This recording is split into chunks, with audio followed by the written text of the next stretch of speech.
You ever been to a restaurant where they bring you something, right, to eat, and then before the next course comes out, they give you something to clean your palate, right, so you can taste the flavors of the next course, right? So they'll bring you something to clean your palate. Listen, your soulish palate needs to be cleansed. The only thing that can cleanse that is this. Let me tell you something.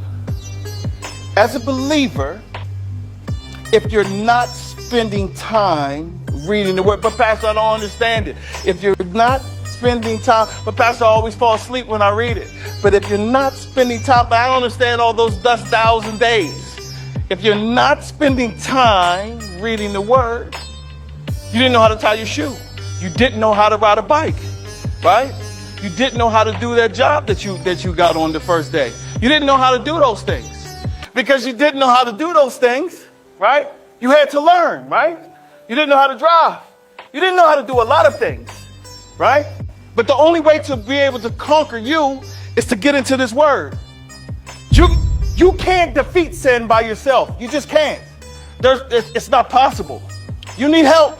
And listen, if there's nothing that the Holy Spirit has that is like him in you, you'll be numb when he comes around. When he comes around and says, hey, don't. And because, watch this, the relationship with sin, man, this is crazy because we're believers, but the relationship with sin is so great that when Holy Spirit is tugging on you saying, don't do it, right? Listen, watch this, watch this. In a moment, you might be sensitive and say, okay, I'm not going to do it. Yeah, just like, oh, Lord, please, just release me. And listen, there's no yielding in that because desire's still there.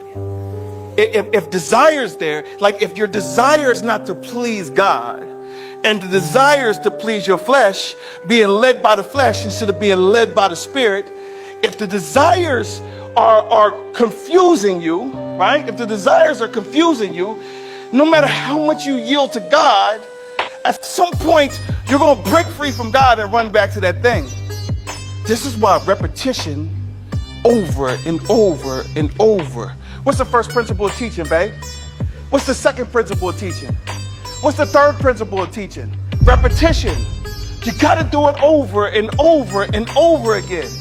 Because if you do not do it over and over again, listen, the flesh has such a great appetite for sin. It's just so much fun.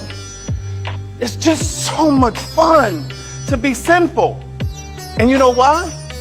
You don't know how great it is to be with God, though. Sin is fun, but God is great.